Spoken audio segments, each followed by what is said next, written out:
Bonjour mesdames et messieurs, voilà que mon identité est là, pour ceux qui ne me connaissent pas encore. Nous revenons à la formation. Notre titre du jour ou leçon du jour, nous allons apprendre les propriétés des lignes. Nous allons travailler sur les propriétés des lignes parce que avant de parler sur les gestions de calque, nous devons connaître les propriétés des lignes. Alors, qu'est-ce que je fais? Je suis ici sur les propriétés des lignes. Les propriétés des lignes, qu'est-ce que je vois? Il y a du calque qui est le type de couleur que je peux donner à une ligne. À part ça, j'ai ce qui est les épaisseurs de la ligne et puis les types de lignes que je peux avoir. Alors, je vais procéder avec un petit exercice. Je sélectionne les deux lignes ici que je vais changer les propriétés. Je viens sur la propriété. Un seul clic, j'ai la première possibilité de changer les couleurs. Je peux me dire que toutes les couleurs qui sont ici ne me plaisent pas. Il y a plus de couleurs là-bas au banc du menu.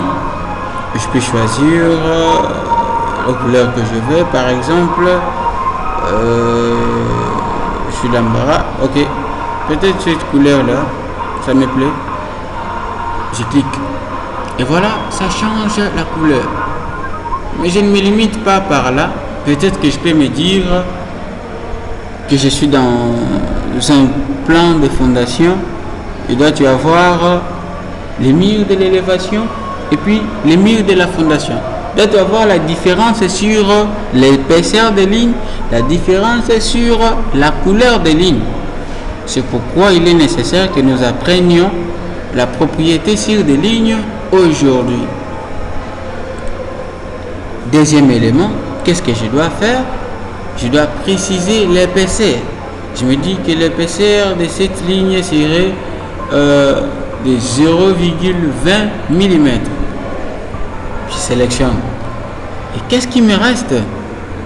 Il me faut maintenant choisir quel type de ligne, parce qu'il y a beaucoup de lignes. Il y a des lignes brisées, il y a des lignes zigzag, il y a des traits interrompus, tout ça là.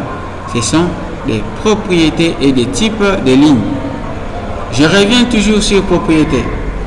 Je descends. Qu'est-ce que je vois là-bas? Les types de lignes. Ce n'est que deux types de lignes ici. Je vois du calque et puis du calque. À la fin du bloc. Mais je me dis, tout ça là, ça ne m'intéresse pas. Je veux voir d'autres types de lignes. Je clique. Il y a un petit tableau qui apparaît. Mais je vois toujours les mêmes trucs que j'ai vu de l'autre côté. Je vois encore du calque, du bloc et puis continue. Ah, c'est quoi ça encore? Il me faut encore changer. Mais si je ne change pas, mais je vais charger les lignes qui manquent sur cette gestionnaire de style de lignes. Un seul clic. Maintenant là, j'ai toute une panoplie de lignes à choisir. Je vais charger ces lignes de l'autre côté. Ça, je clique par exemple. C'est bon. Je vais encore charger l'autre. Je cherche. Qu'est-ce que je vois ici? Tirer long, point. Je clique. C'est bon. J'ai chargé. Je descends encore. Je choisis encore un autre type de ligne. Je vois encore ça. Je crois peut-être que c'est les électriciens qui utilisent ça, par exemple. Eau chaude pour démontrer. Gaz, bon, je fais d'abord ça. Ok. Et puis, je charge encore. Je vais charger beaucoup de points. Pointillés. Ok. Ce n'est pas encore fini. Je vais charger tant que je vais. Pour les murs d'isolation thermique ou acoustique, Je vais chercher un type de ligne ici. Voilà. S pour les isolations. Ce sont les types de lignes que je vais utiliser. Ok. Je me dis que pour moi ça suffit jusque là. Je vais utiliser ça comme le trait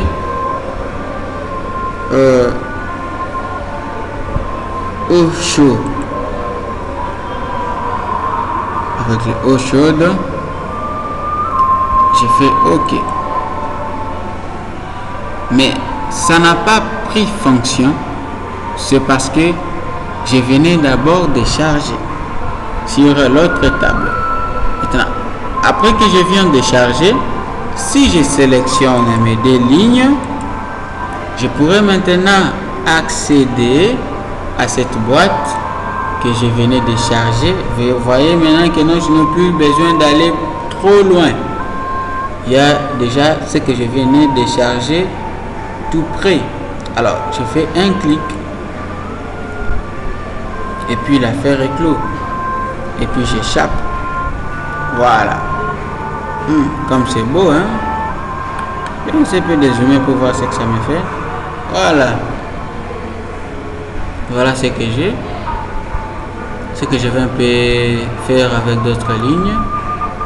Je me dis que ça, par exemple, ça va jouer le rôle de l'isolation thermique. Je commence par lui changer de couleur. Je lui donne la couleur brun, ça par exemple. L'épaisseur, bon, je n'en tiens pas compte, je laisse. Je vais voir quel type de ligne. Je me dis isolation. Voilà. Et puis j'échappe. Regardez ce que ça me fait. Voilà. Quelqu'un me dit que j'avais déjà vu ça sur un plan. Voilà ce que ça donne comme résultat. J'achève mes propriétés. Qu'est-ce que c'est? J'achève avec mes propriétés. Je vais sélectionner peut-être la ligne ici de l'intérieur avec celui-ci. Je vais chercher une propriété. À lui donner couleur d'abord pour qu'il y ait la différence totale. Je dis ça, bon, type de ligne pointille. Je clique. Voilà, c'est tellement fine, hein? Puis j'échappe. Vous allez zoomer avec moi et puis voir ce que ça donne. Voilà, là vous risquez de trouver des lunettes, mais ça apparaît quand même. Quand je dézoome là, je pense que vous voyez quand même quelque chose. Okay. C'est une type de ligne. Ça, je me dis que ça doit être en zigzag, mais en premier lieu, que ça ait la couleur rouge et puis pas chaude. Qu'est-ce que je vais, bon, que ce soit des lignes interrompues. Voilà. Au cas où je vais faire des lignes d'axe, voilà ce que je peux choisir. Ok, j'avance. Je dois encore charger d'autres types de lignes. Voilà, pour charger, je descends encore sur autre. Cette fois-ci, je dois chercher zigzag. Voilà, ce n'est pas zigzag de la radio, hein. Zigzag de type de ligne. Je descends.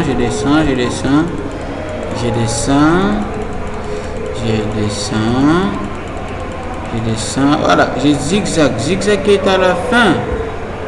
Je valide OK. Je vais charger encore les rails.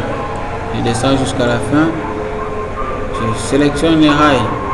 Je fais OK. Et puis je ferme ma boîte. Voilà, je sélectionne ça. Ça, je vais le déléguer comme rail. C'est beaucoup plus le type de ligne que je dois vous démontrer ici. Parce qu'il y a beaucoup de gens qui n'utilisent pas ça. Que vous devriez utiliser normalement. Voilà ce que ça fait. Si vous avez une tâche à faire, des lignes à découper, vous pouvez utiliser des lignes de rails, ça va vous aider. Voilà, je continue. Ici avec du calque couleur, j'utilise la couleur jaune. Type de ligne, qu'est-ce que j'utilise ici? Rail, je viens déjà d'utiliser. Quoi encore? Voilà, zigzag. Voilà, zigzag. Encore beaucoup plus des études quand vous sélectionnez une propriété et que c'est trop fine ou bien les espaces entre les traits interrompus ou discontinus est trop faible. Prochainement, nous allons voir comment est-ce qu'on peut les modifier. Mais pour aujourd'hui, on s'arrête là. Veuillez vraiment nous comprendre, le temps, ça vaut cher. Merci beaucoup à tous qui nous ont suivis. À la prochaine session.